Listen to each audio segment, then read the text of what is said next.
Hello, everyone. Welcome to the Center Clueless podcast, the podcast that takes a day-by-day approach to politics. I am your co-host, Billy Ray Brewton. And I'm Erik Surwill, your other co-host, who has now successfully, once again, avoided doing the opening comments. Thank you very much. We're going to throw you back in there. We're going to throw you back in there. I knew. I was like, okay, thank God he's not asking me to do that this morning. Also, I'm reminded of so what I don't think anybody has necessarily heard on the podcast was the odyssey of us looking for music, and we're still on this.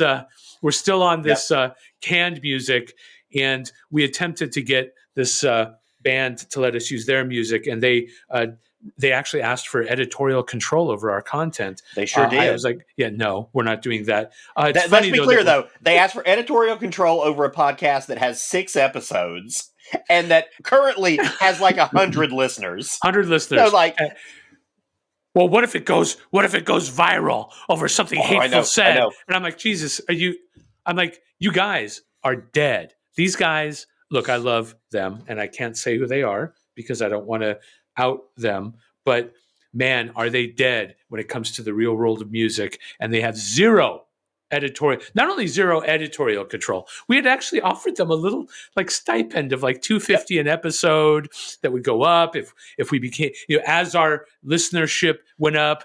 And when they get to the real world of music, they're going to be disappointed. And I would assert maybe they're not even going to be able to function. But anyways, so it'll be interesting when we actually get the new music. It will be good because it's still it's very bongo heavy. Bongo it's boogie. Very, very bongo heavy. Actually, for those who don't know, every time we record this, it's actually me off camera playing my bongos to lead us into the politics and bongos. That's what my 2023 is about. Right, with the dog jumping around in the background. That's perfect. Oh yeah, you're going to see Hooper and Westcott doing all sorts of maniacal shit in the background. That's just, that's just life. So Hooper and Westcott. Wait, Hooper and Westcott.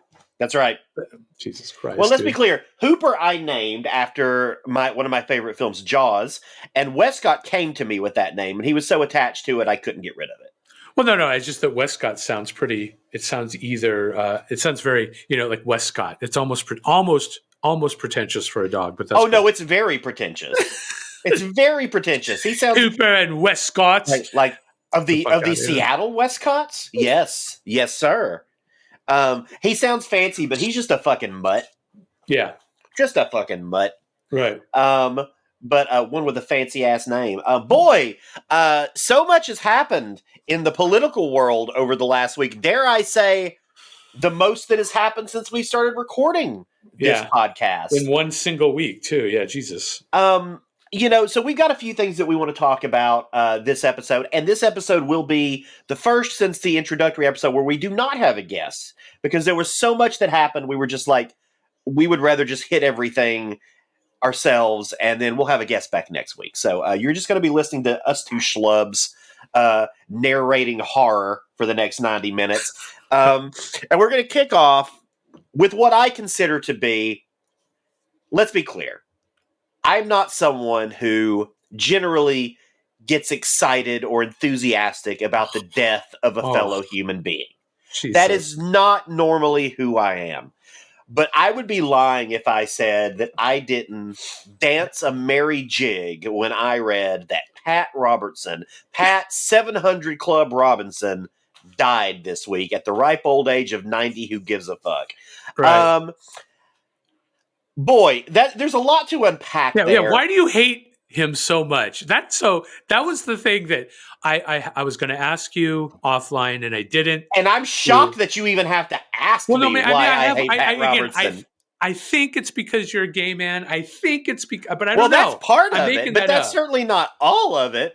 Why? I mean, why do you hate Swaggart Robertson so much? Swaggart's part of my conversation about this, but why do you hate Pat Robertson so much?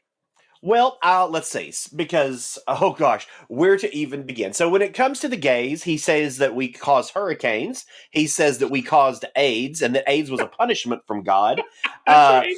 In 2001, when talking with Jerry Falwell, he basically blamed 9/11 on the ACLU. Okay. I mean, come on.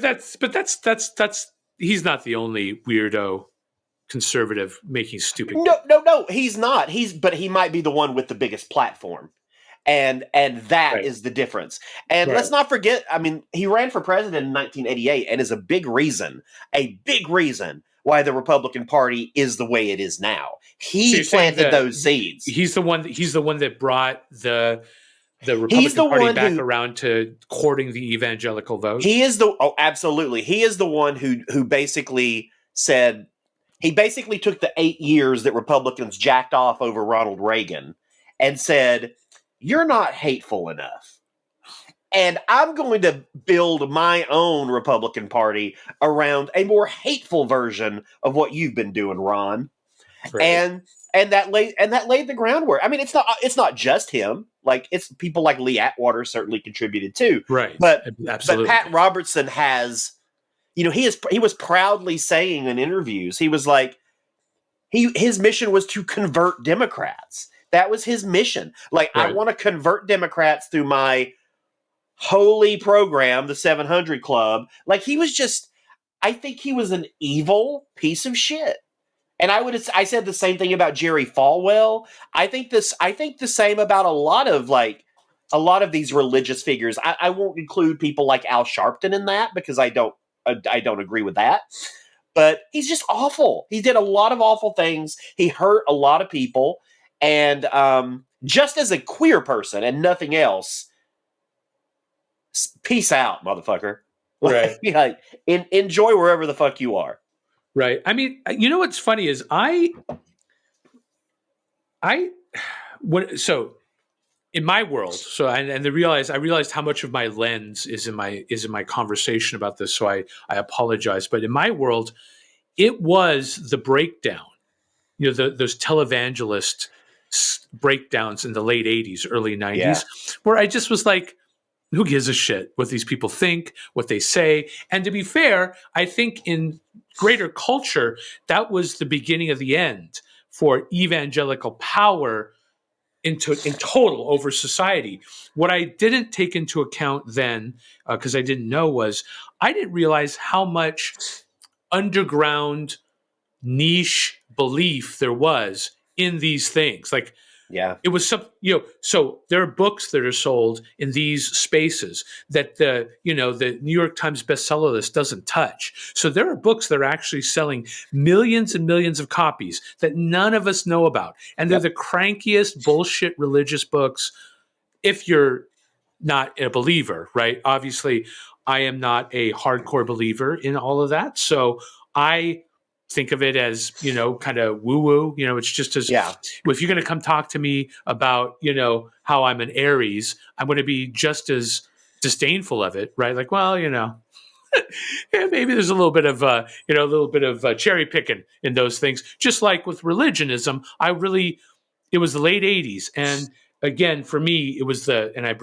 brought it up and I'll say it again. It was when Jimmy Swaggart did I have sinned against you, that horse shit, right? Yeah. That was the end of it for me.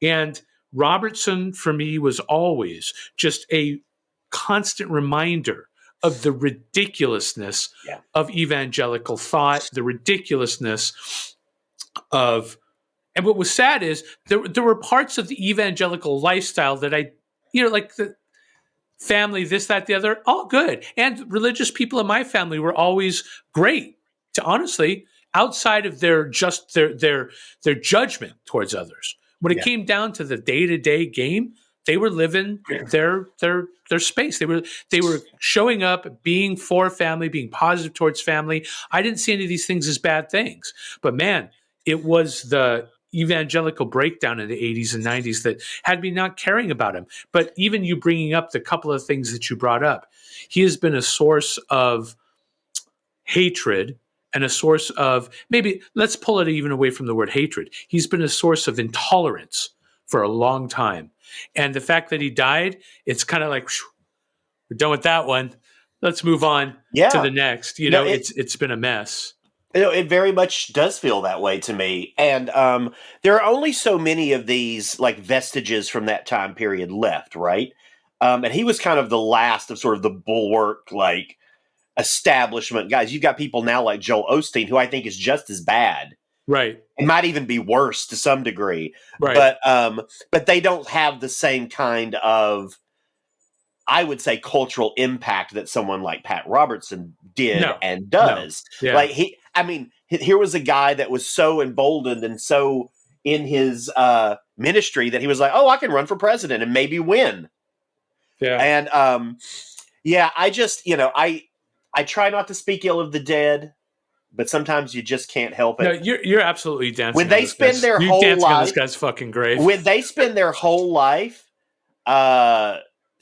basically speaking ill of other people, I think it's appropriate that we can speak ill of them when they're gone. Right. And then I will hear, there'd be, oh, but what if one of his family members was listening? Fuck them too. Yeah, I'm sorry. I don't give a shit. Like, your dad was a monster.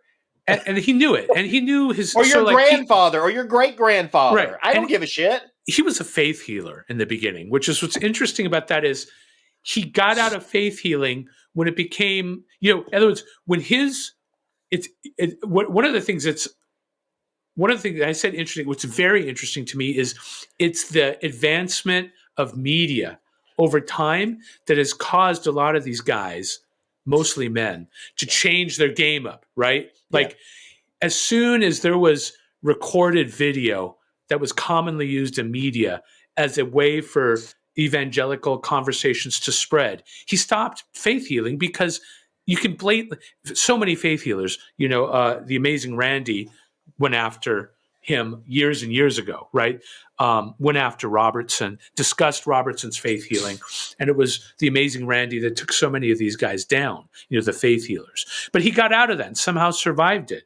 And then it was his multiple failed predictions throughout the 80s, throughout the 90s, Robertson's failed predictions that, again, media exposed. And then so this last 20 years, right, it's been just him pushing intolerance, religious intolerance, and in many ways religious hate, the classic old school religious intolerance and hate that, he's just another toxic piece of crud that finally got caught up in the filter of old age. He's been filtered out, thank God. And I just, I don't know, man. I there's so many people that I hope are just filtered out too, ultimately, because now that I see it from this, where I just want stability for my daughter. That's what's funny is now I realize that how my personal political space has changed is I'm not looking for the revolution, right? Yeah. I really am not, because I know what happens in revolution, what happens in war is, well, what's happening in Ukraine right now. There's innocent people dying, innocent women and children being hurt and raped.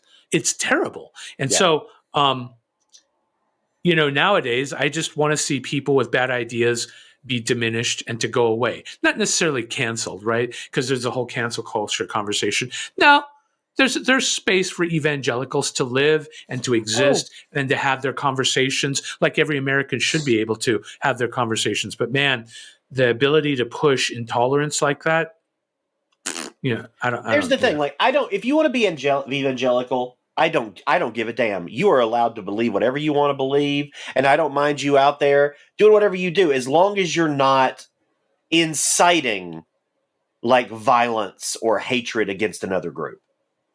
Then you've crossed a line, and I go from respecting your rights as an American citizen to wanting to fucking destroy you. That's the difference. If you can't be confident enough in your own beliefs with whatever group you're, ministering to, I don't care. If you can't be confident enough in your own beliefs and the own structure of the religion that you are currently residing in, if you can't be confident enough where you can't go out and try to harm and damage other people, I would argue it's not much of a fucking religion. Right. And the kind of weird thing for me that's going on is with all of the angst going towards the gender conversation right now. Yeah. The amount of evangelical motherfuckers trying to see, this is why we shouldn't have given the gays the rights to marry, because now they're here to take your children. Oh, I like this. I want to hear this impression come back regularly. Sorry. I'm sorry. I like the angry, nondescript bigot Right. like that. Right. Like, well, but you know what I'm talking about? Like that just fucking unhinged bullshit. Oh yeah. That I'm hearing from a lot of very religious people, where they're like, "This is why gays shouldn't have been allowed into society in a complete way. This is why tolerance towards LGBTQ, but in this case, it's just LGB that we're talking about in that space." I'm like, come on.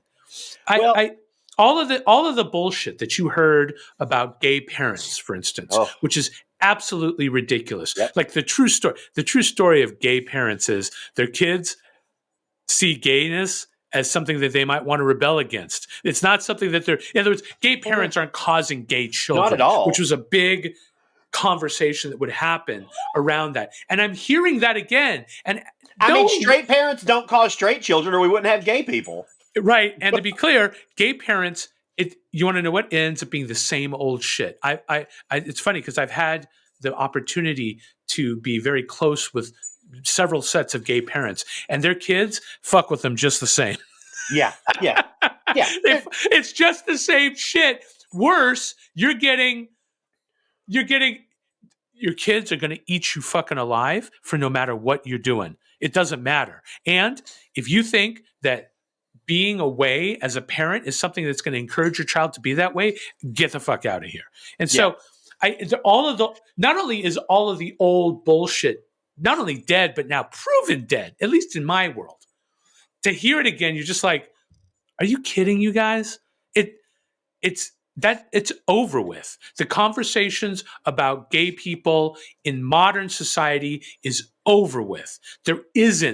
It's not mental illness. It's just a preference for another set of body parts, right? That's really what it is. It's a preference for a set of body parts. It's a preference for a space. Hey, you guys got to let that shit go and let it go. It's fucking nuts.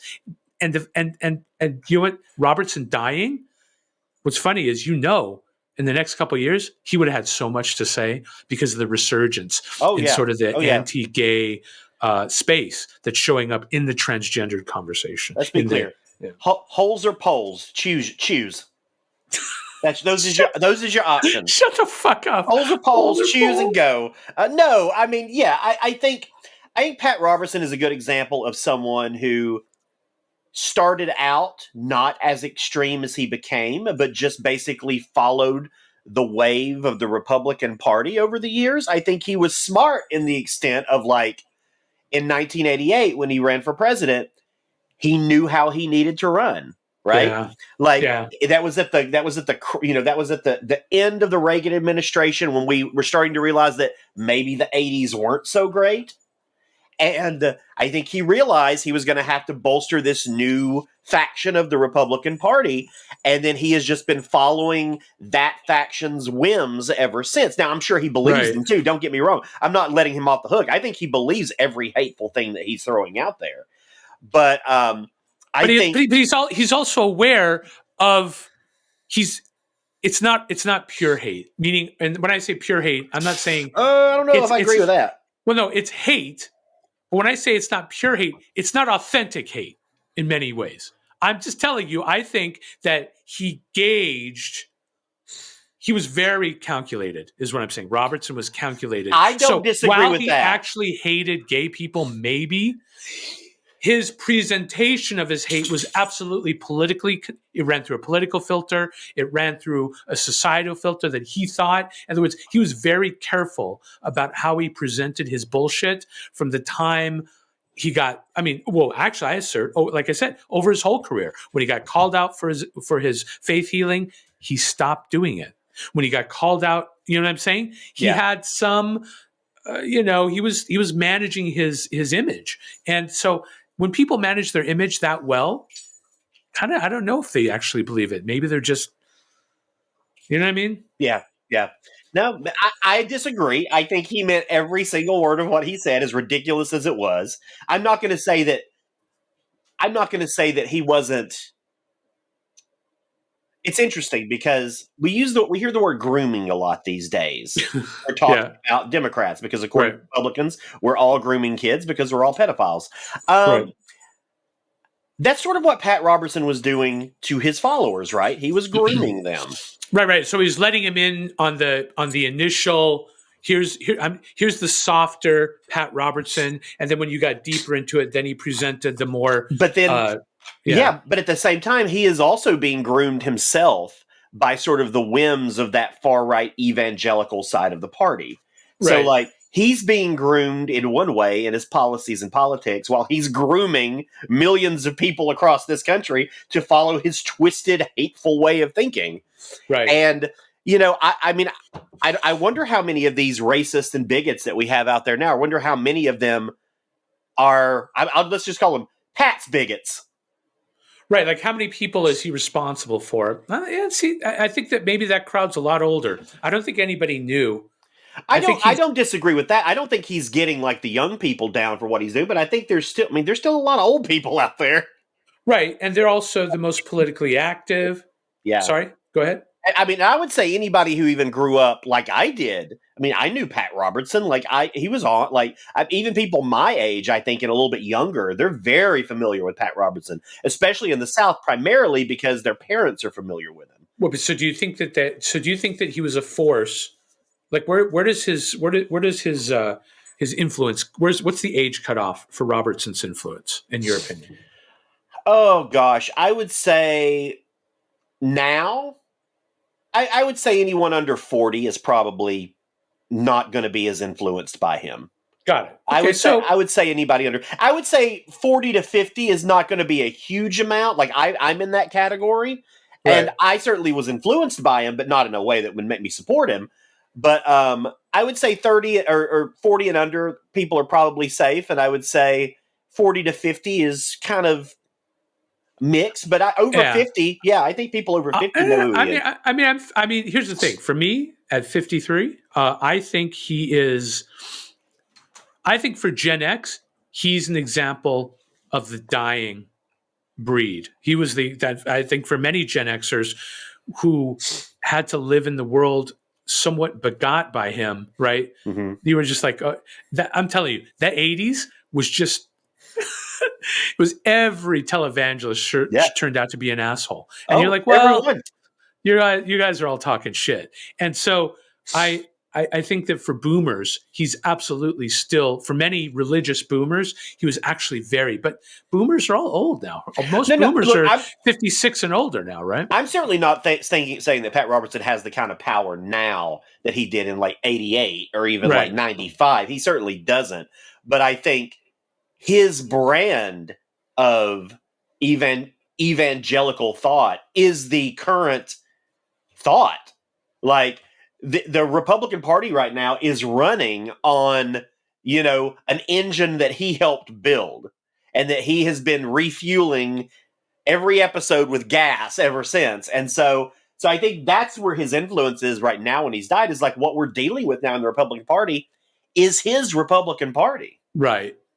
True. I mean, you know what though, for the newer conservative movement though, I'd be way more concerned nowadays about like Nick Fuentes, right? As an example, someone who,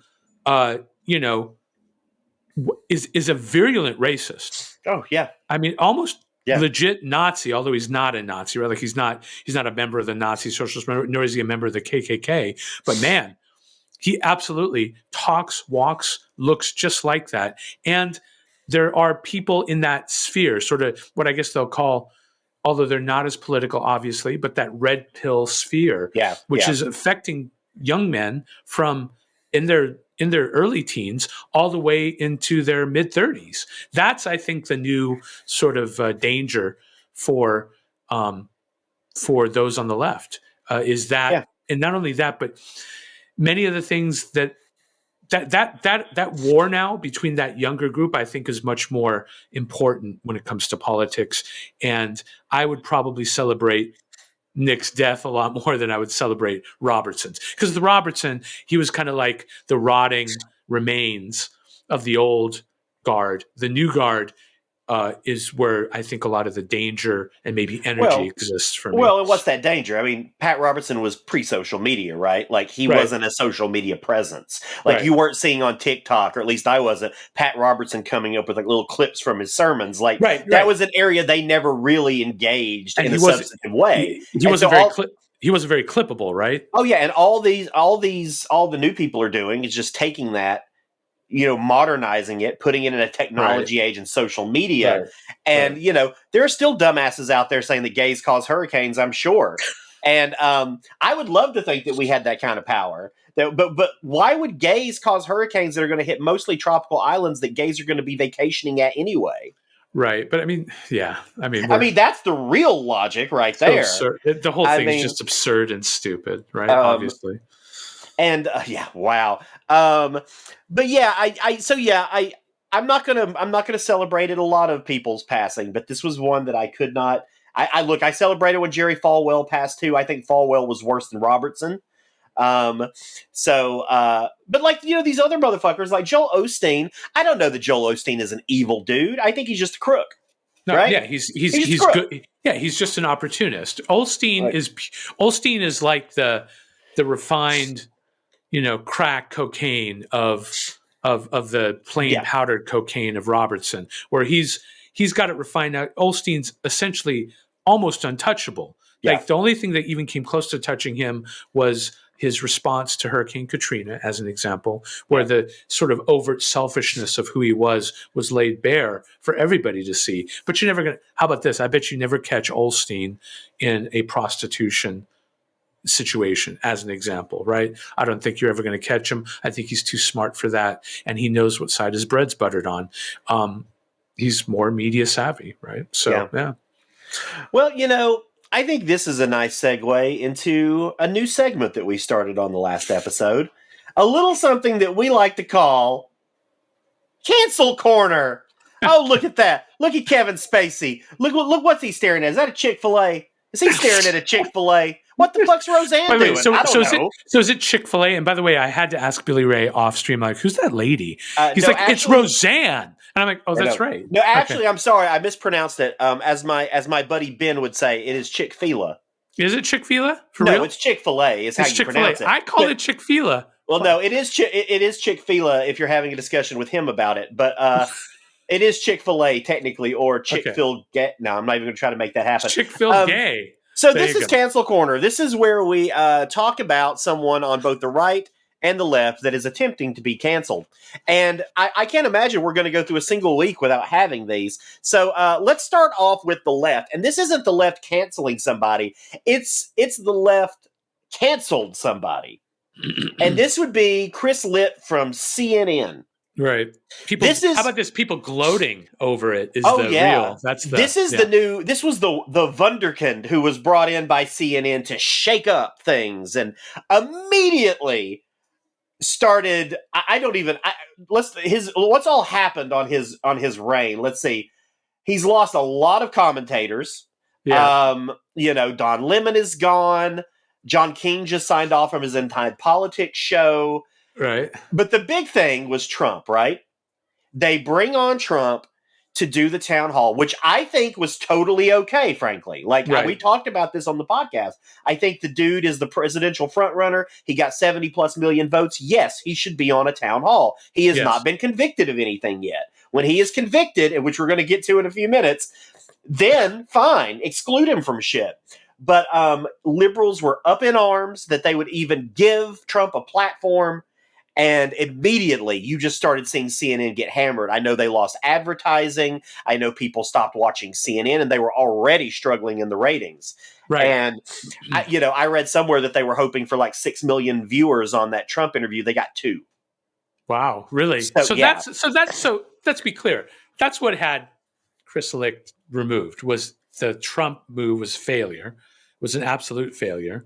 And on top of it, I think that a lot of conservative listeners to news, a lot of conservative consumers of media, they still want to see CNN in pain. So they're not going to rush over to CNN from Fox. Well, that's the thing, right? Like CNN, and I don't know where the logic was in this, but like you've got your left viewers and your right viewers and your center viewers, right? Well, your right viewers automatically don't trust you. They think seeing it is a joke. They think it's fake news. It doesn't matter if you get Trump on there. Some of them might tune in only to see, hopefully, Donald Trump humiliate you. Right. But they're not going to watch anything else. They're just there for Trump. The left viewers, what are you going to do to them? Alienate them. They don't want Donald Trump on there. Right. They don't want to see him represented. So you're going to lose any of your far left viewers right out of the gate. So you got your center viewers, which is a mixed bag, who I just don't think cared. They don't care about Trump, right? Because they're tired of hearing about Trump. Right. The only space to go, the only space that any of these large media organizations could go is in the center space. And the reason why I say that is where you're seeing such great expansion in the new media space, in podcasting, for instance. Yeah. It's all the center voice, where people are just tired of the marquee banner bullshit. The move maybe for Licht would have been to throw up, I don't know, more Christie, or, you know what I mean? More of the alternative space that's not Trump. Trump was never going to be a winner on CNN ever. It wasn't. And that was that just sort of exposed Licht, right? Exposed him. And then when you had all of the people start leaving and deciding maybe I'm not going to be involved, he's not going to. Here's the thing. If the Trump thing had 6 million people, Chris Licht would still have a job. Well, yeah, but let's be clear about CNN too. Part of the issue is, it was an over course correct. That was the issue, right? Right. Like, I remember when CNN did used to be for the center. It was middle of the road. It was straight down the center, and that was its audience. It was the audience that wanted just the news. They didn't want to spin on it. And then as Fox News started spiraling out of control and becoming what it became, CNN almost decided to become the opposite of that to combat it. They were chasing MSNBC. Well, but let's see. When has MSNBC ever been consequential in anything? It's not. Like, what are their ratings right now? MSNBC. Good question. I don't know. I haven't checked in a while. But I think that as far as the left, right? Well, no, it's what the left has, right? Yeah. It's what the left has, and CNN was definitely trying to chase that for a long period of time. Yeah, for instance, on Thursday, MSNBC #1 across all TV during the coverage of Trump's indictment. It's funny there we go. It's funny that when it comes to the anti-Trump space, everybody just knows to go to MSNBC for the hottest takes. Yeah. So, but they tried to over course correct, right? They tried to go far the opposite of what they had been doing. And you can't confuse people like that, because then people don't know what you stand for. Right. They don't know what to expect. I don't even know what to expect from CNN now. What do they stand for? I don't know. Right. I don't know. But does a news organization have to stand for anything except for the news? Well, but I don't know that they stand for that. They seem now like they're just more of a political shill, like Fox News or MSNBC is. Right. Like that's not, like, they used to be a news outlet. They used to practice journalism there. Now it's just it's talking points and pundits and and they can say what they want to say, but it's still so far lopsided towards the left than it is the right. And look, and it's more in line with what I think. So I'm not saying personally they're preaching to the choir, which is me. But do I think that's right and the way it should be? No. Go back to what you used to do when you actually did exist for Republicans and Democrats, where you were a safe space to kind of get out of the spin and the noise. And now they are the spin and the noise. Right. So I guess maybe that's the question. Is the move for CNN now to try to go back to just hard news? What would your opinion be? I would love that. Do I think it will work well for them? No. But it doesn't work well for anybody anymore. Well, I think they've done such a good job the last few years of completely sullying their brand. I just do. I think they've convinced the left that they're not for them. The right already knows they're not for them. The people in the center don't trust them. And so what do? I think you have to do something major. You have to do a major shakeup. But I don't know if we live in a world where just presenting the news has any appeal to people anymore. Well, no, right. It doesn't. So isn't that terrible? Isn't that a terrible thing? Oh, it's a horrible thing.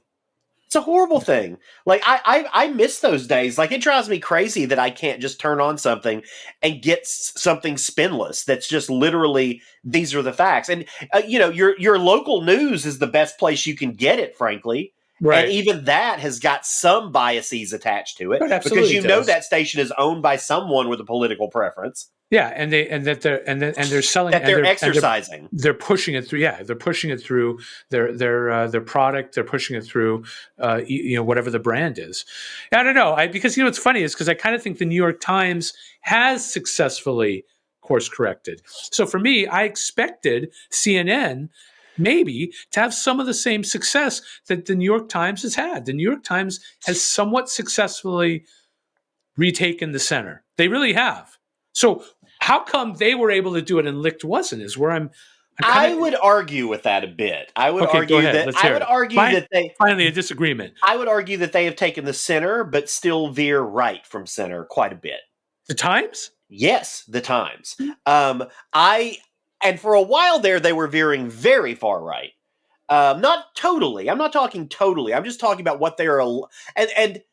But I'm not saying this as it's. Let me be clear. I'm not saying this as if this is a bad thing, right? Right. Because I'm talking about like opinion columns and things that they're allowing into the newspapers. I don't care if I disagree with those, right? Right. Like they don't bother me. Like I still read the Times. I still check the Times out, but I know they get a lot of hammering from the left by what they choose to feature, which is a bad thing, right? We've talked about this before. Let people have their opinions. Let people express their opinions. Yes. People are adults. They can decide if they want to listen to them or not. So they're still looked on by the left in a less than flattering way. I don't care. I want them to feature Republican talk. I want to hear, from this side. Like, I want to hear from both sides. Right. And, I don't think CNN is ever, I personally don't think CNN is ever going to be able to be what they once were, ever. I just don't think the media outlet works in their favor, and I don't think they know who they are anymore. Yeah.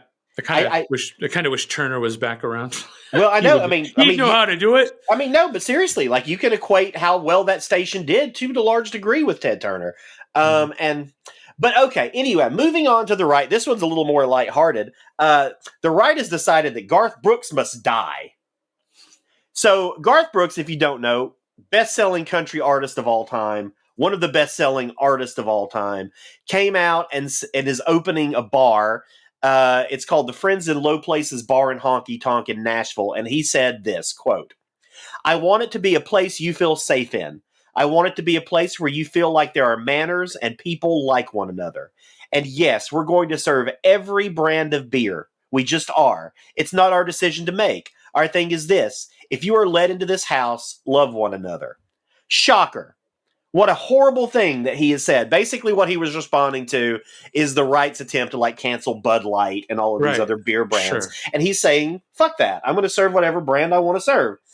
And people may think, it's just some bullshit guy saying. People like Garth Brooks saying stuff like this is important. Yeah. It's important. Absolutely. Because I can't express to you how many people fucking adore Garth Brooks. Right. He is still one of the biggest artists on the planet. But it skews, to be fair, it skews right. It skews right, but he's got a lot of fans on the left too. Like he's kind of that universal country guy who's kind of always managed to cross. Now, keeping in mind too that Garth Brooks is also somebody, when Garth Brooks first came out, he was derided by a lot on the right or like the really far country music lovers because he wasn't from the South. Like he is technically a Yankee. And so he always got slack for that anyway from a lot of the hardcore country people who I'm sure have now latched onto this as a way to say that, he's just this awful woke guy. And no, Garth Brooks is still Garth Brooks. He's always believed this shit. He's just not going to go along with your... He ain't Travis Tritt, y'all. I'm sorry. While Garth Brooks has people on the left, he's never had the Dixie Chicks cancel bomb that they experienced as an example. And so I kind of... What's funny is I had no idea he was being canceled. So when I saw you put that up, I'm like, what the fuck is Billy Ray talking about? They're not going to cancel him either. Let's be clear. And then I saw that and I'm like, well, what's funny is there are a couple of guys, and in fact, one specific person that I debate politics with who's on the right. And to him, the Garth Brooks things is, well, yeah, fuck you. Kind of like, that was his sort of automatic response towards it. And I don't know. There's a lot of fantasy going on the hard right, much like there is in my assertion on the hard left as well. And on the hard right, the fantasy is national divorce. We're going to take all of that, man, is just. And when you confront them about it to a T, they think I'm like, look, it's 1/5 of the people polled on this say that they would support a national divorce. Yeah, to a T. Everybody I discussed this with on the right's like, no, it's got to be more. And so I think it's part of that sort of, echo chamber stuff where Garth Brooks saying that people are going to drink whatever they want in my place. That's like who cares? Right. If you don't want to drink Bud Light, don't. And also it would be crazy to state that Bud Light hasn't had an issue with their use of spokes trolls in their marketing of their beer. You use a spokes troll like Dylan Mulvaney, right? Sure. You're going to get hit, and that's the impact that they're going to have. To try to now turn it into yet another, political warfare item is ridiculous. Who cares that Garth Brooks is going to sell Bud Light, and who cares if you don't want to drink Bud Light? Don't. And who cares if they throw a spokes troll out there? I think this is one of those things where it's funny because you said there's no space really in modern society for just clean news. And this is part of the mess of it is that there is space for a niche attack on Garth Brooks. And it's weird, man. It's just weird to me. And it won't succeed. So sorry. No. Like they're not going to cancel Garth Brooks. No. Good luck, buddy. That'd be like we're going to cancel Madonna. Good luck. Who, by the way, is people tried to cancel Madonna? Oh, many times. But even recently for her, like how many videos did I see of her squirming around on a couch or something and people giving shit to her for trying to do that at 60? I'm like, really, man? Who cares? If you don't like it, don't watch it. There's going to be a niche that likes it, and I want to see more tolerance, but you know what? Tolerance isn't sexy, and tolerance doesn't sell clicks or doesn't get eyeballs. What the fuck ever we're talking about. I thought you were drinking water out of a wine glass, and I got very excited. I am. I'm drinking water out of a wine glass. It's nice, big. It's huge. Anyways, go ahead. Sorry. Well, that was it for Cancel Corner. Oh, poor Roseanne, dude. Jesus. She's just up there all by herself. I think next week we'll switch up the faces and see what happens. There are plenty of people to choose from at Cancel Corner. Okay, everybody. So that's it for the first half. We're going to take a very quick break. You're going to hear a couple of ads, and then we're going to be right back to talk more about whatever the fuck we want to. Stick around.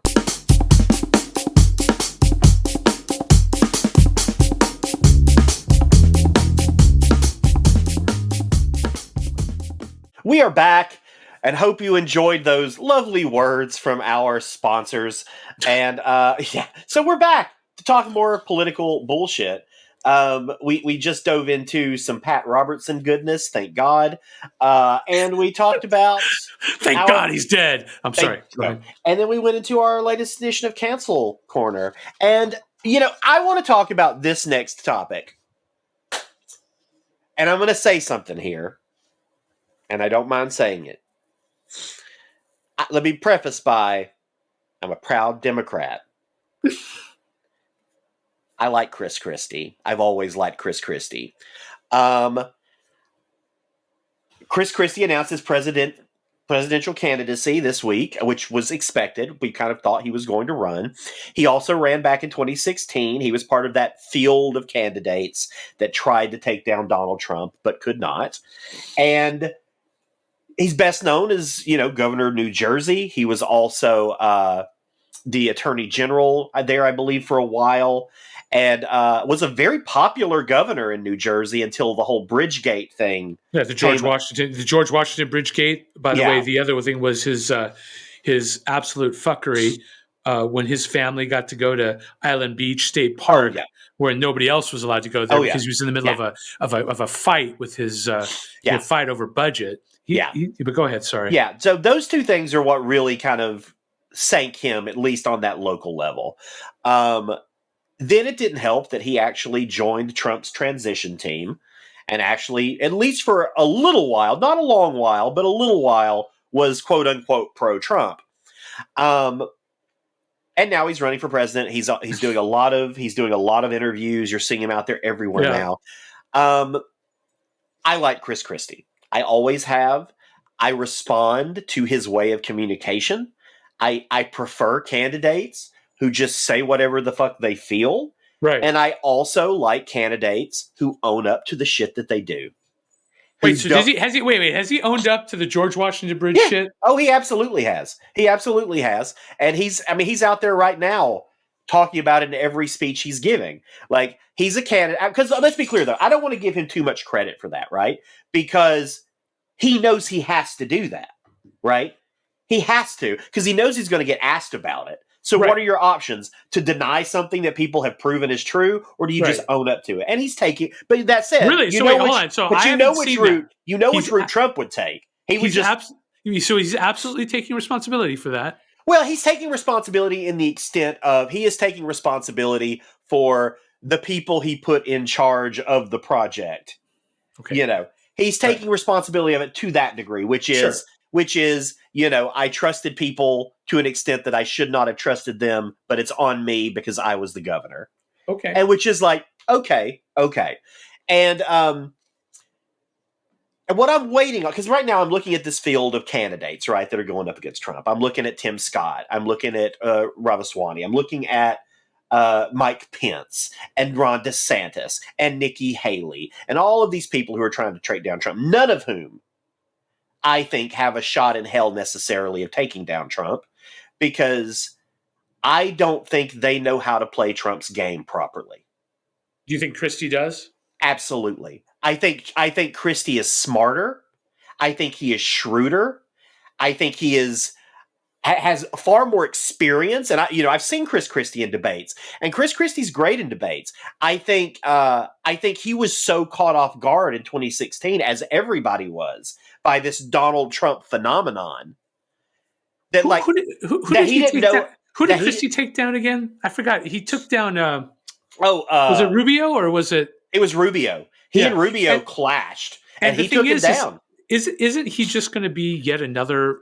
So at the time, Christie was the white blood cell that ate Rubio, but his likability index never got.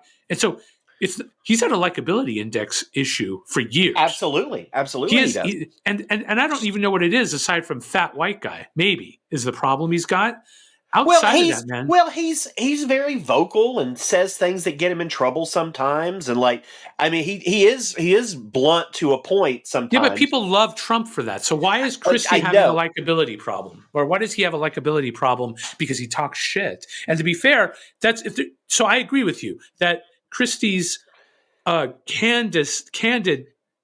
His ability to be candid in the pocket is part of why he's great to listen to. However, he doesn't get away with it like Trump gets. Trump just talks shit. Well, he doesn't get away with it because Trump is out there saying the things that you want, that his group, his party wants him to say. Christie's out there saying stuff that they probably don't want him to say, and I think that's part of the difference. Okay. And and look, I mean, proof is in the pudding, right? Like, I'm watching the interviews. I'm going to watch that town hall of his on Tuesday. I'm actually looking forward to that. And watching the town hall, because I do wonder what's going to happen. Like, you're thinking about, because like, we're going to talk about the Trump indictments next, and this feeds directly into that, because having read that thoroughly now, there is a case to be made that Donald Trump will not be running for president in 2024. No. To be clear, not only is there a case, we're going to, well, let's talk about it. We'll be there in just a second. But it's like, there is that case to be made. So then it's like, okay, who is going to be able to most successfully appeal to the center, right? Yeah. Not only the center of like people who don't know if they're going to vote Republican or Democrat, but people in the Republican Party who don't know if they're going to vote MAGA or vote more mainstream. Like, who is their candidate? You don't think Tim Scott couldn't fill that position? I don't not better than Christie. Why? I don't think he is as cogent at presenting his points as Chris Christie is. Did you see? I think Chris Christie. Did you see his performance on The View, Tim Scott's? I haven't watched The View. I've seen. You have to watch his performance on The View. The reason why I say this is because it was at that point. So at one point, he knows they're gonna. He knows he's done with his time and they're going to be going to a commercial. And he, as a joke, starts doing the preacher thing. Like he's actually pretty good. And I bring Tim Scott up because in the space of Christie, because I think, like you're about to say probably, and I totally interrupted you also, what an asshole I am. Oh, I don't care. I think that Trump's done. I think that Trump is absolutely done. I'm not saying that he's done campaigning. I'm saying that he's going to jail or he's going to get convicted and might get a suspended sentence. But we'll talk about the evidence that Trump's done because of that. It opens it up. I think this is now a race between DeSantis. This is a race between Scott, Christie, DeSantis. I don't know about Vivek. I don't know. Haley maybe gets in there, but what's going to shake it up is the debate. Whenever we get that first debate, that's when we're going to see a couple of contenders really rise to the front. And because I'm with you, like the Ramaswamy thing, I said this, I think, in the last time we talked about him. I think the debate is where you see him start surging. Okay. Because he's young, he's handsome, he's whip smart. Like, he's got policies that are batshit, but he's got the ability to appeal to people, I think, in a debate format. I think Chris Christie has I'm not going to say Chris Christie doesn't have an uphill battle. He's polling at 2% right now. Like, he's got an uphill battle for sure. But I think he's got a solid case for all those people out there saying, oh, he's just in this to torpedo Trump. Maybe, but he can still be doing that and trying to actually win. They're not mutually exclusive. And I think, having listened to the case that he presents against Donald Trump, he is able to do it in a more effective way because he's not going after Trump for like the shit like liberals are going after Trump for. They're not going after him for like Stormy Daniels, or they're not going after him for like mocking a disabled reporter. They're not going after him for like, he's going after him on the substance and on the character. Right. And I just don't know how I don't know how he gets past being just yet another white blood cell. In this maybe case, he doesn't. Like he was Rubio, and maybe he doesn't. I think it's going to be interesting to see how that debate goes. But I think what you can take away from that Rubio encounter is that he knows how to shred somebody, and that's from years working. And let's be clear: when he was attorney general, he had a 100% success rate. Yes, 100% success rate. He knows how he knows how to either do it himself or instill in his prosecutors. Yes, the ability to just shred somebody. It's funny because you know what? I have the same feeling towards Kamala Harris. Is it Kamala or Kamala? Anyways, Kamala Harris. I loved her. I loved how she was when she was questioning people in the Senate, as an example. I loved it. I'm like, oh, please, can we get her as president, please?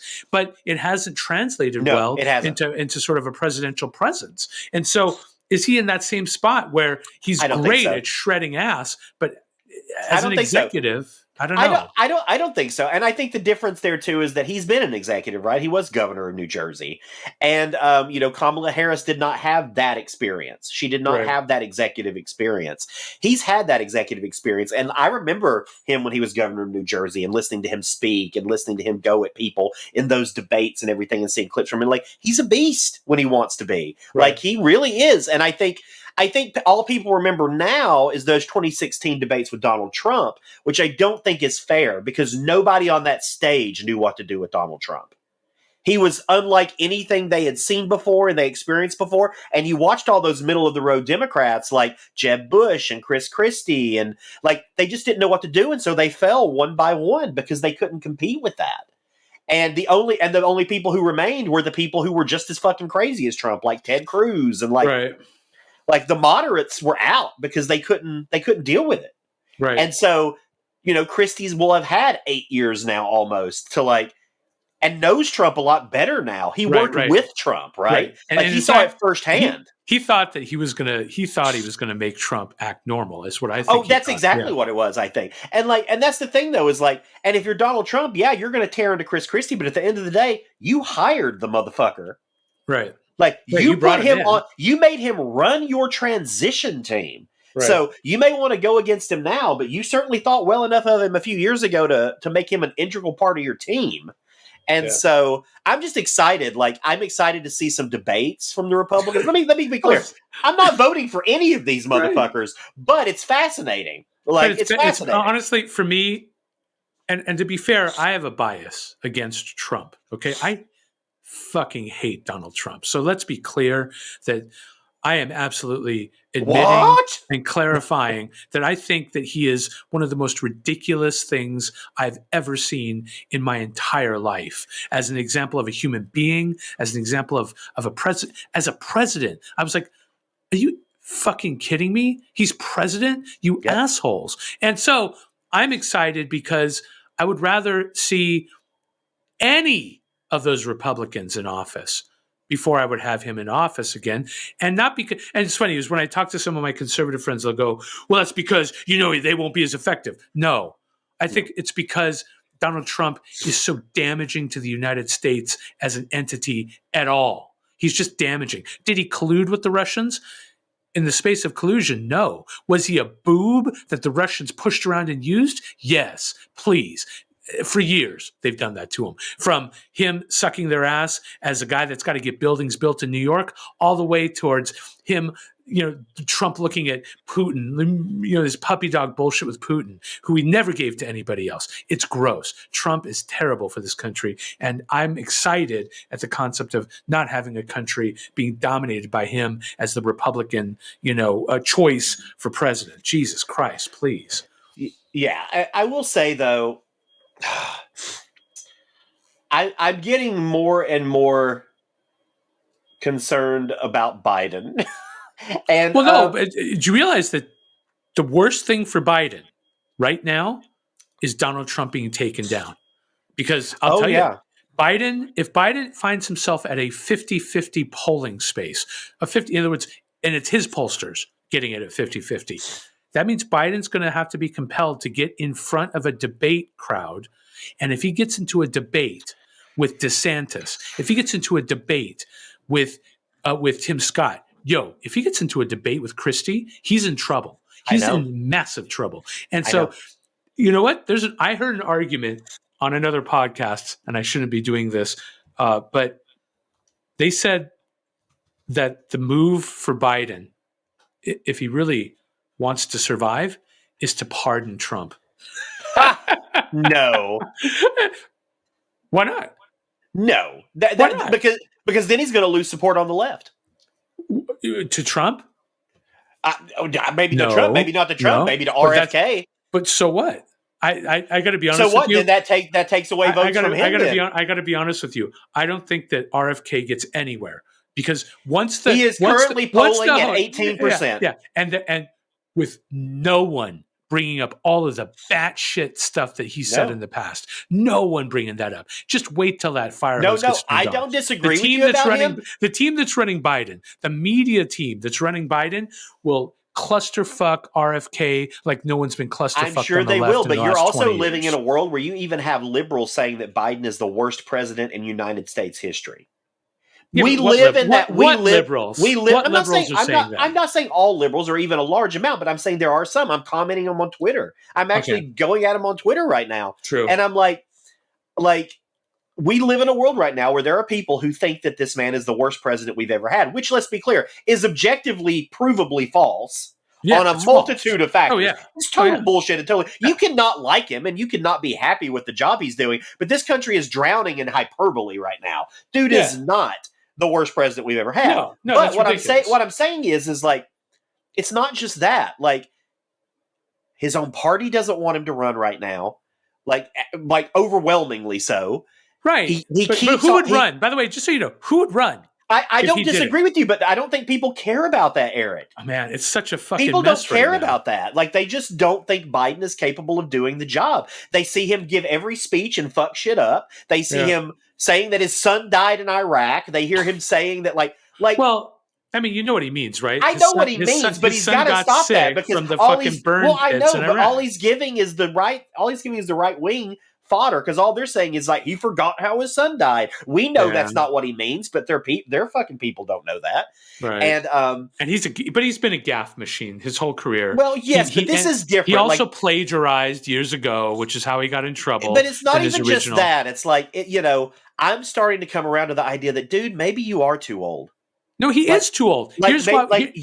Maybe that's not you're too old, but maybe you haven't aged as well as others have in the cognitive department, and maybe you need to, because I just don't think he can compete right now. Like, if it wasn't, how about this? The only one Biden can beat, honestly, the only one Biden can beat right now, for sure, is Trump. That's the only one he can beat for sure. And I'm going to tell you something. Sure, but I mean, I'm going to tell you something. If the worst thing that could happen for Biden's campaign right now is Donald Trump being unable to run. That is the worst thing for Biden's campaign. I don't disagree, but I think that's where we're headed. If Trump in a last spasm of anger throws all of his weight, say, behind DeSantis, although I don't know that would happen, but let's just make that up. Yeah. Wow. It's over in many ways for Biden, because the game that you see there is centrists who want something aside from Biden, who want to throw a wrench into the machinery of the extreme left. Okay, right? The extreme left, which has greater power now than they did 10 years ago. The move was going to be. But we don't know that Trump would do that. Likely Trump would be a spoiler candidate. I think what will happen, regardless of what happens, Trump isn't going to stop running for president. I think what you will see very soon is you will see him announce his running mate. And I think all you'll see is if Trump actually gets indicted, he'll just throw all of his weight behind his running mate. Who's the running mate going to be? If you had to predict it right now, go. Who's his running mate? Carrie Lake from Arizona. Carrie Lake from Arizona. I absolutely think that's who he's going to go with. They've been attached at the hip lately, and she is such a sycophant. She is just such sucking his dick left and right, and she's so terrible. Oh, I know. She's just awful. She's such a ridiculous person. The best part, by the way, is when she or Trump tries the bullshit about the election, Fox News having to correct them on screen while they do. I know. But yeah, that's who I think. Well, you know what? This is actually, let's just segue now into these Trump indictments, which I think we knew 2023 was going to be the year of a lot of indictments, or a lot of Trump finally getting his comeuppance. Right. I don't think any of us knew the extent of what was going to be in these indictments. And I say that not only from our standpoint, but even watching journalists cover this, it's almost like they're reading this shit in real time, and it's hysterical because, give it credit where credit is due, right? These prosecutors and the FBI did their jobs. This is evidence-based stuff right here. This isn't just we think. This is we have text messages, we have phone transcriptions, we have recordings, we have recordings, we have witness accounts. They have everything you need to prove guilt. And not only do they have everything you need, so there were these conversations that would go on before the indictments dropped. The only way that Trump could ever be indicted is if you literally caught him on tape saying that he knew what he was doing was wrong. And then there's this motherfucker on tape, right? Supposedly, right? On tape saying, secret, this is secret information. Look at this. These are still classified. I could have declassified them. Now I can't. He's literally saying it. Yes. So... That's how you know he's fucked. He's absolutely admitting it right there. And then you've got this whole wave of the MAGA right and the far right doing this whole obviously it's a witch hunt. None of this happened. It's just staggering to me that they're still doing it when it's right there in front of our faces. It's not even hypothetical at this point. He's saying these things. Right. And like Marjorie Taylor Greene hanging a photo of the boxes and the boxes from Mar-a-Lago on her wall and posting that on social media, like she's proud of it. Like, I'm proud that the guy that I support broke the law 37 times. Or excuse me, right. 37 times that he's being indicted for. Right. And to be clear, she's the primary one that's pushing the Hunter Biden whataboutism. Oh, of course. So let's just say this though. The Hunter Biden thing is an issue for Biden. Absolutely. Outside of Trump. So sure. It's never going to hurt Biden in juxtaposition to Trump, whose son-in-law got $2 billion from the Saudis after he helped the Saudis while he was with Trump in office, right? So Kushner is thousands of times more open to that type of interpretation than Hunter Biden. That being said, the Hunter Biden thing is an important deal. Just don't put it up and compare it to Trump. You're ridiculous. Tim Scott is in there as a candidate. Biden's in trouble for that. DeSantis, Christie, any of the big names are in there against Biden.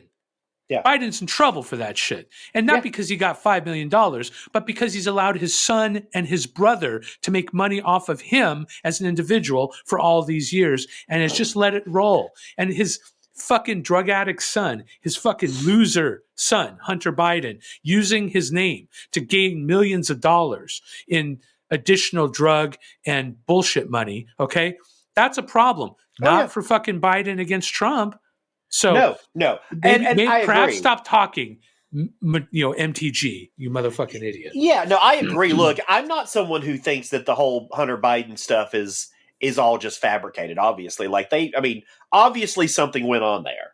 Like we're still getting to the bottom of what it was. And I do think it's important. I think what we're missing is if we can't tell anything from like what happened with Clarence Thomas this year, what's happened with Hunter Biden, what's happening with Trump, like there need to be some concrete ethics. Yeah, but but laws, ethics. Yeah, laws. No, that's what I mean. That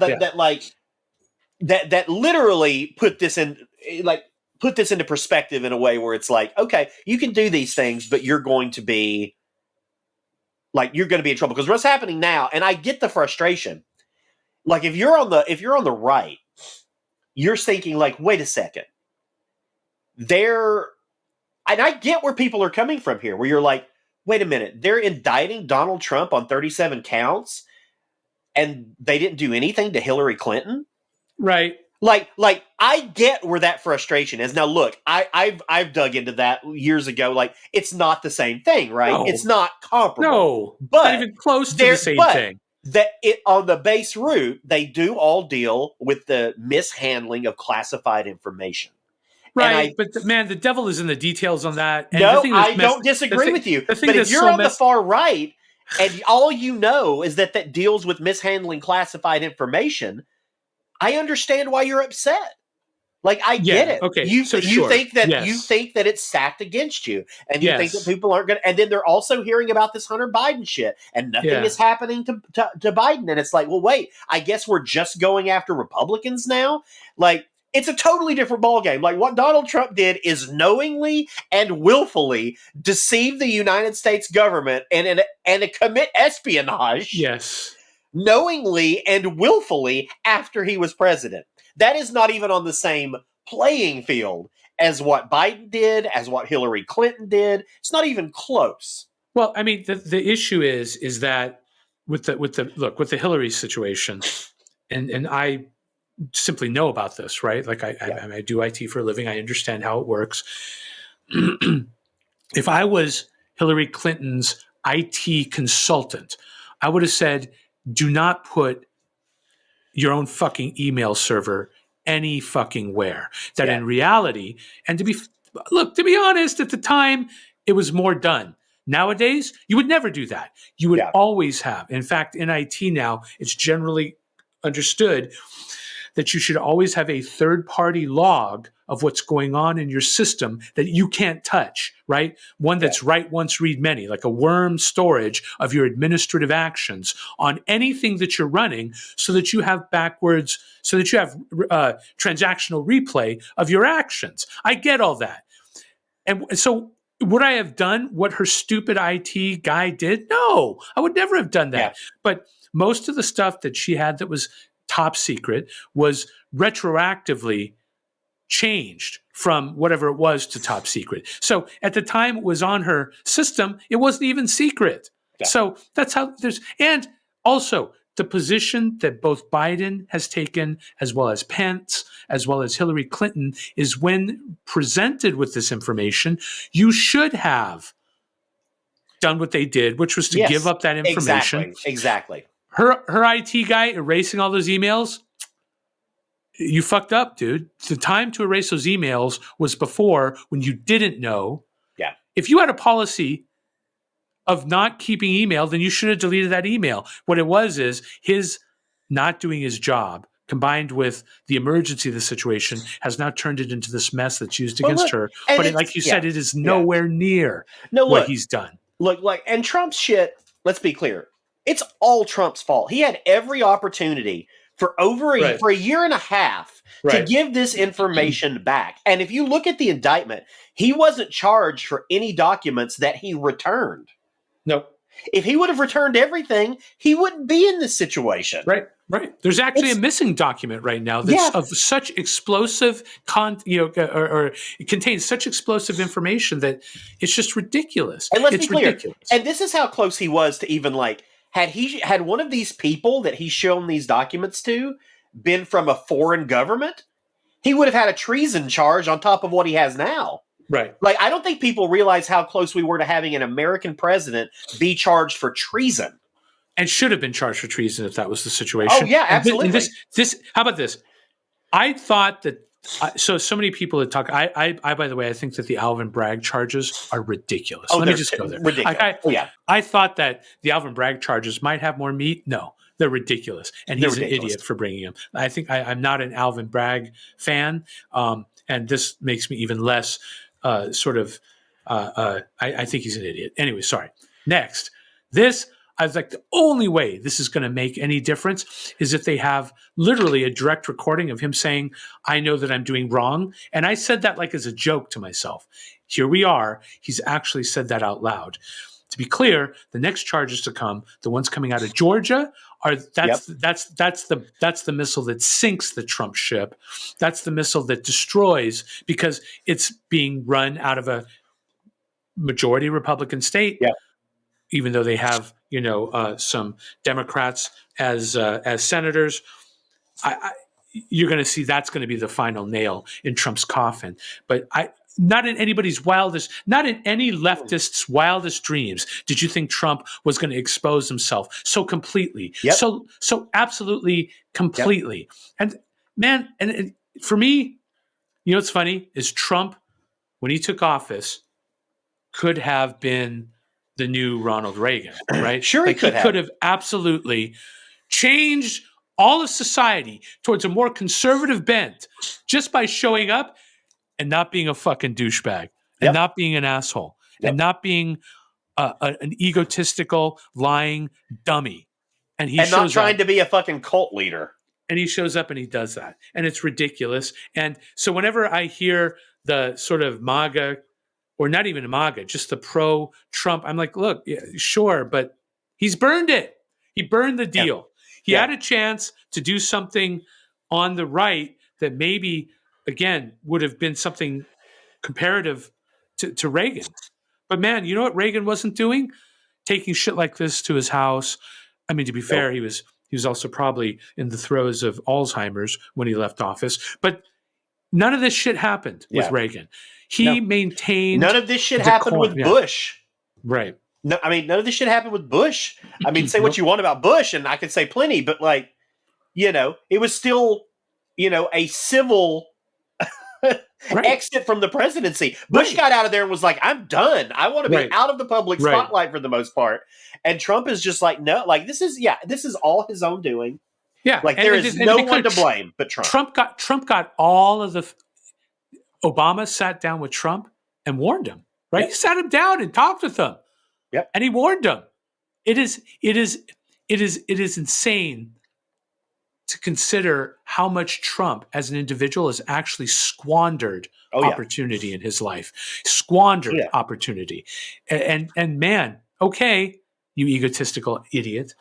And history will record Donald Trump, whether it's with his business dealings, whether it's with his he will be recorded as a failure. Yeah. He will be recorded as a failure. Yeah. Like, you look at what he did, everybody, and I hear Republicans all the time, well, history will judge him nicer. No, it won't. No, it won't. No. History is not moving in the way you want it to.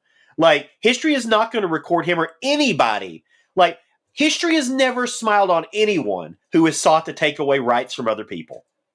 That has never happened. And so it's not going to happen now with his dumbass. Like, he's going to go down as a bigot. He's going to go down as, this kind of monster monolith of a Republican Party that was intolerant and racist and anti-woman. And that's what's going to happen. And he's put himself in that position. Right. And, fuck him. Like, I'm sorry. There are things there are actions he took, right, as president. Soleimani is an example where he drops, they kill Soleimani. Okay, they assassinate Soleimani, and everybody on the left and right in government, like center left, center right. I mean, they're like, huh? That was the response. Okay, he's a dick, and that was huge. Yeah, that was a huge thing that he did. It altered Iranian politics absolutely, because now people in Iranian politics now know. We're on the stick to be roasted in the case of a president like Trump. And there were other things that he did that he can't take credit for now because no one cares. You crushed ISIS, so what? You're a dick. You kill Soleimani, so what? You're a fucking idiot that stole documents from the White House. It's like he's not going to get all the credit that he might have gotten. Yeah, from a conservative or centrist point of view, because he's just let's be shit clear. The bed. And this could be an episode we get into at some point later. But because let's be clear, there are some things that Trump did while in office that are not bad. Everything he did wasn't horrible. He did make some good decisions. Yeah, and I think, and I don't think there's anything wrong with loathing someone and still acknowledging that everything they did wasn't abhorrent. But it is very much weighted in the other direction. I'm going to be fascinated. I mean, this is actually an interesting time to be alive right now, because what we're going to experience in the next year is kind of unprecedented. In addition to a full-on presidential campaign in which we have a Democratic Party that may or may not be rallying behind the president, that may or may not have multiple contenders, that may or may not have all these factors, going against a Republican Party that is wild right now. At the same time, we're going to probably be having trials against the former president and current frontrunner. Like, this is like, it's a mess. It's a lot. And it's a mess. I'm looking forward to it in a sick and twisted way. Well, so for me, can I tell you something? I'm going to admit something here. I secretly want Tim Scott to be and I want him to defeat Biden. And I know that that's messed up. That is messed up. I could not disagree with you more. And that's okay. But, only because I think that it would be such a shakeup because if there's anything that Tim Scott is that he's civil. He's not an impolite person. He's classic old school conservative. And a lot of the stuff he believes, I don't necessarily believe. But I just want to see that win again so that you can get rid of the crazy, weird shit that's shown up on the right where you're like, how can you even talk? You're so out of your mind. But with a guy like Tim Scott, that's the reason why I am happy that this is going down like this, because I want to see old school normalcy. And this is the old man shit coming out. I know it is. Sorry, everybody. But I think Biden is a poor choice of president now, not because he's been a terrible president. I think he's been a great president, to be fair. I just think he's old. He's too old. And I think that he's not able to cognitively deal with what he needs to. And in the case of a situation where you need executive action, he may not be making the choice. And that's not how it's supposed to work. It's not supposed to be his team that makes the choice. I am not look, I starting to have my concerns about Biden as well, more so than I have in the past. But that said, I've always contended, like, I think there are better candidates out there than Biden. But I think we're a couple of months away from it being too late to bring someone new into the fold in an effective way. Like, you need a candidate needs enough time to build up a campaign. And so anybody that I think would make a better choice than Biden right now is going to run out of time at a certain point. And so if Biden is going to step down, which I have no indication that he is, but if he were to do that, that would need to happen fairly soon. Yeah, but there's nobody that the left can bring up. Well, there's nobody to bring up. Who, Newsom? There are people. No, but I mean, Newsom's always been walking around is already, but not. Yeah. Well, like, I mean, you could see if Buttigieg wanted to run again. There are candidates out there, right? But they're all troubled in ways that I don't know are surmountable. In the case of Newsom, I don't think Buttigieg is troubled, except for the fact that I can't imagine. I think that the black vote sits at home with Buttigieg. Okay, that's what I think. To be clear, the Democratic Party without the black vote is in trouble. I think now you're right, but I mean the candidate that I think is like the clear now, and I didn't used to feel this way, but I do now. I think there is a clear Democratic candidate who does everything you love about Tim Scott, but is on. But I agree with him more, and that's Raphael Warnock. I think he is a great candidate. Yeah. He is a Democrat. He is a preacher. Yeah. He is an incredible speaker. Yes. I think he has a lot of potential there. I think he knows he does too. So I think. Wow, you know what's funny? You said that, and I actually got excited. I agree with you. I don't hear him making any noise about it, though. And he is not far radical progressive left. No. Like he has some, but like he is a center left Democrat who I could see certain like people stuck in the middle getting behind, because what is he that we don't get a lot of, right? He is a Democrat. He is a black Democrat and a faith-based black Democrat. Right. Like that's a pretty great resume to run for political office in this country, especially if you're trying to appeal to that middle group of voters. And unlike Stacey Abrams, and let's be clear, I love Stacey Abrams, but until she can win in her own state, I don't need to see her on a national level. Right. Warnock has shown that he can win his own state and then win again in his own state. What's interesting is Warnock is a lock for 2028, but there's nothing for 2024. It looks like he's going to sit, which is good because that means he gets his full 6 years. Exactly. Wow, man. And I think that's what he's going to do. Right. But I think he's someone that even in 2020, I don't think it's going to happen, but let's say in 2024, Biden bows out in a couple months and the Democratic Party's like, okay, well, who are we going to advance up? I think he's in that conversation, right? Really? I think I don't know that he's in it in the extent of like he wants to do it, but the Democratic Party is talking about him as a possibility. And I think you've got someone like Katie Porter in California, who is probably too new right now. But I think in 2028, you're going to hear people talking about Katie Porter as a possibility. And so what do you think? What do you think of that? Because in the California Senate race, I think Schiff has her ass. I don't know. I don't know. She's got a big support base in California. I think it's going to be a tight race regardless. I agree that I think Schiff has the advantage, but I think she's going to give him a run for his money. Right. And I think she is being positioned as the future of the Democratic Party to a certain way, and I think that's going to bode well for her. Yeah, because I don't think Schiff is good for a presidential candidate. Not to at be all. honest with you, I don't think so either. I think Schiff's arc is Senator, Attorney General. I think that's Schiff's arc. To be honest, I mean, who am I to say? But Porter is president. Wow, you're pretty good at this because those are two Democratic names that I would love to see in presidential space. I'm going to tell you, dude, Newsom is a loser. Oh no, I can't stand Newsom. He's a loser. I think he's been a terrible governor. I think he is completely fake. I don't believe a word that he says, and the proof's in the pudding. He is a fucking liar. And to be fair, he burned. Look, an example of who he is that he has been presented with key moments, and for him specifically, Newsom. An example was there was violence at this Glendale Unified School District.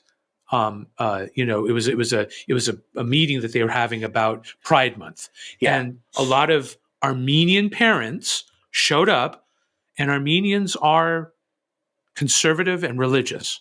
Okay, if there's anything that you know about that community, it's that they are conservative religious community in the state of California. More Armenians live in that area, in that Southern California area of California, than in Armenia.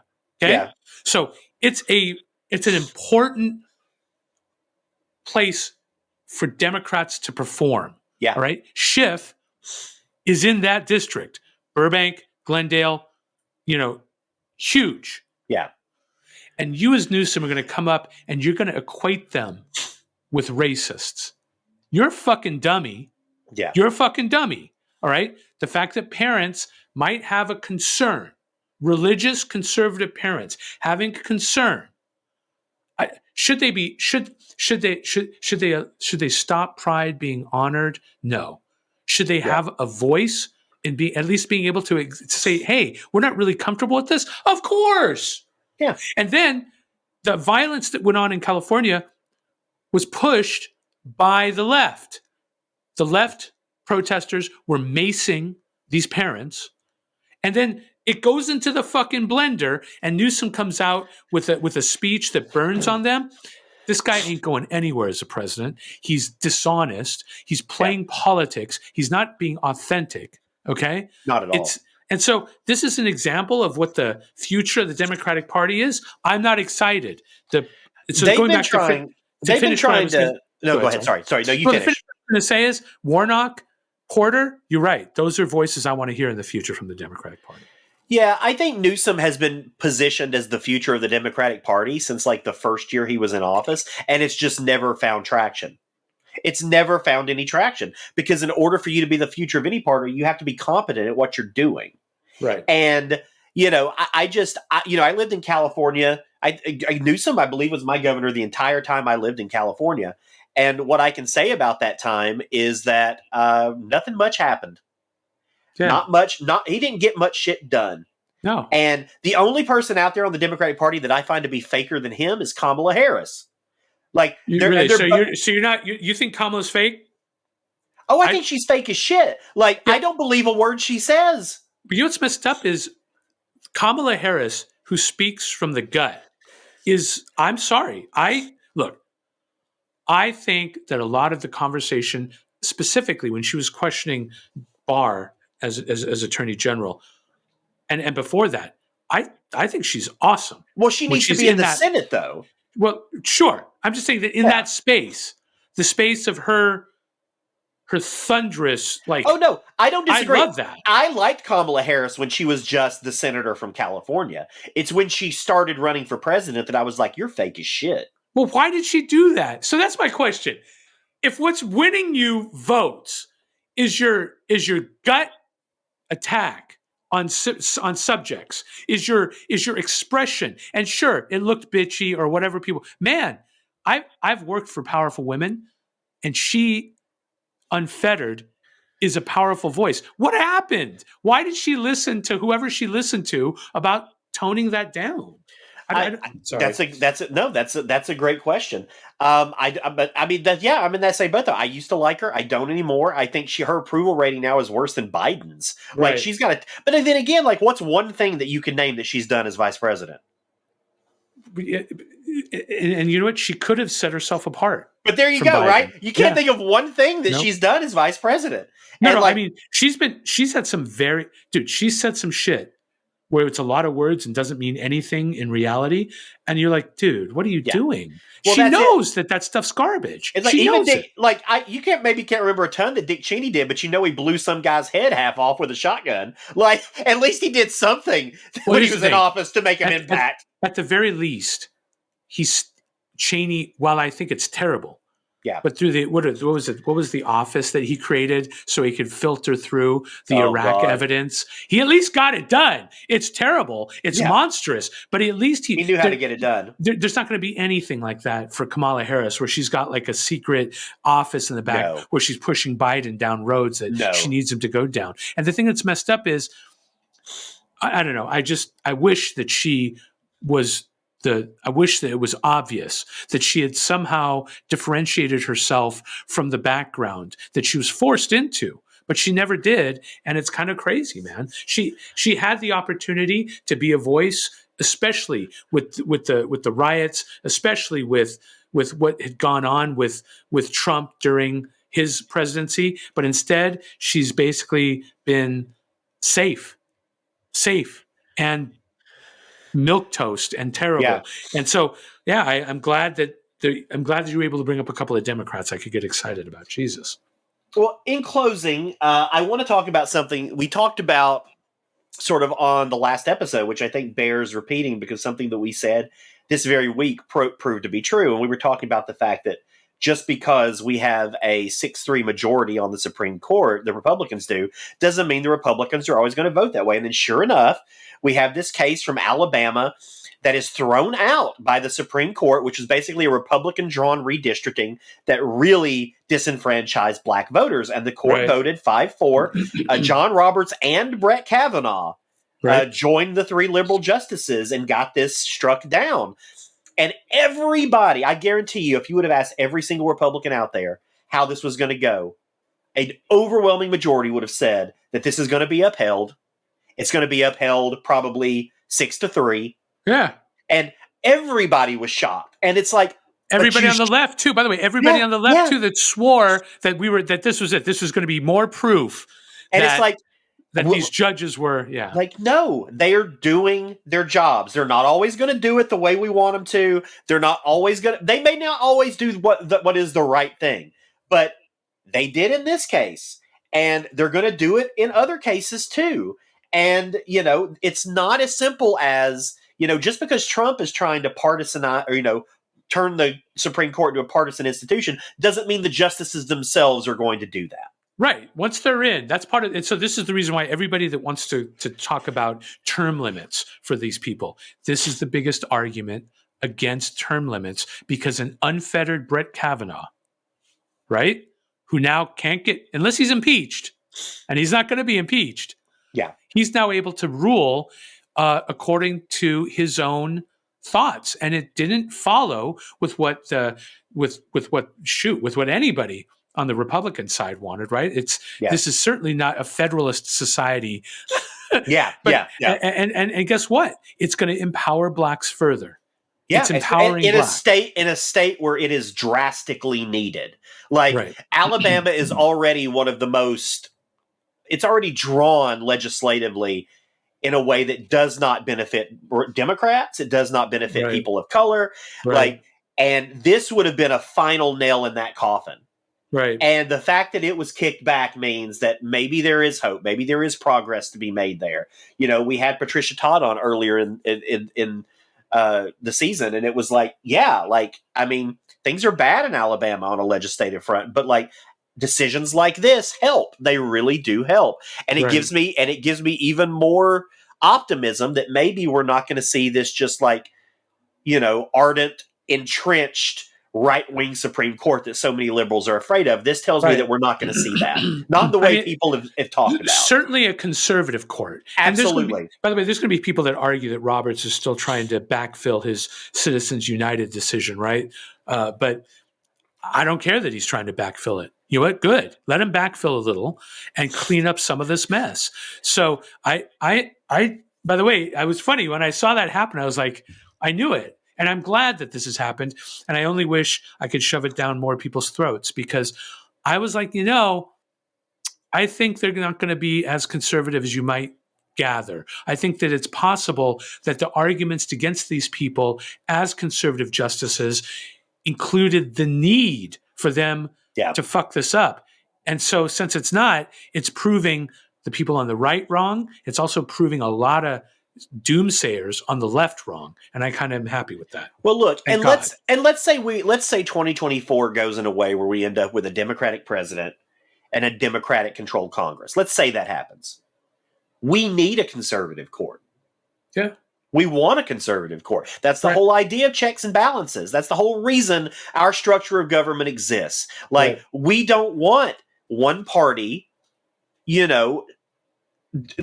over every single branch of the government, or at least I don't. I want there to be some checks and some balances. Well, you see what's going on in California. A lot of the issues that California is experiencing is because it's a one-party state.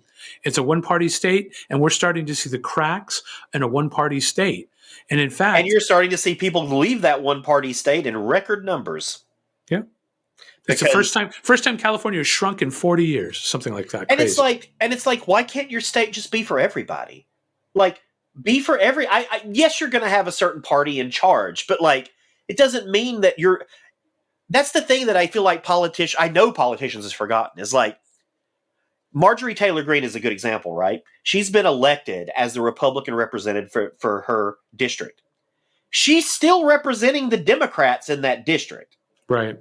And she should still be like, but that's the difference, right? She doesn't give a shit about them. Right. And she doesn't do anything for them. She has to be their representative too, and she's not. She's not. And like, you've got to represent, like, you may be a Democrat controlled state and Democrats may be in charge. You still have a shit ton of Republicans in that state. And you have to represent them too. And you can't just be like, well, you lost, fuck off. You can do that, but then guess what? They're going to fuck off. Right. They're going to leave. And then your state's going to be in a tailspin. And I was telling a friend this the other day, like, and, this is coming from somebody who's actually probably moving back to Southern California relatively soon. But like, I don't know what California is going to look like in 10 years. Because in addition to all the political stuff, like, no state, with the exception of maybe Florida, is going to be hit as hard by natural disasters as California is. Right. Like, you've got, apart from the fact that you've got all the weird weather phenomena, you've got earthquakes, you've got wildfires, you've got rising sea levels. Like California's going to be fucked eventually. Yes. And, what's it even going to look like in 10 years? I don't know. Right. Okay. Well, Billy Ray, on that note, Jesus Christ. Okay. I know. Let's leave everybody on a really upbeat, positive Do I need note. to leave California now? Fuck. Everybody in California, get out of there now. That's our episode for this week. Just a couple of schlubs bloviating. I think we got across what we wanted to get across this week, Erik. No, this is good, man. This is really good. Thanks again, man. Absolutely. I'm not going to tell you what we're doing next week because I don't want to tell you and then it be wrong. So I'm just going to say we're going to have another awesome episode next week, and we might have a guest. It might be us. It might be a different format. Who knows? We can do whatever the fuck we want. Yep, and I can't wait for you to come out here so we could do. We should do like an IRL stream. I know. When I get back, we can actually start doing IRL recordings. The Center Clueless podcast is produced by Ryan Verrill. Hi, Ryan. Please visit us at centerclueless.com for more information or find us on the socials at Center Clueless. Please, please, please, please rate and review us on Apple Podcasts, like right now. Pause the podcast. Go to Apple Podcasts. 5 stars. Rate and review us. Yeah. 5 stars if you feel it. If 4 is what you feel, that's fine too. Anything less than that, don't be a dick. Tell your friends to tune in. Help spread the word. If you have a question, comment, or criticism, yes, we take criticisms too. You can email us at centerclueless@gmail.com. That's all of it. Thanks so much, everybody, for listening. And please, I want to hear some comments, preferably stuff that challenges what we say so we can talk about it. Please challenge us because we're probably wrong some of the times. Tell us that we're wrong, please. I want to know. Until next time, whether you're left, right, or somewhere in the center, we hope you say a little less clueless, just like us.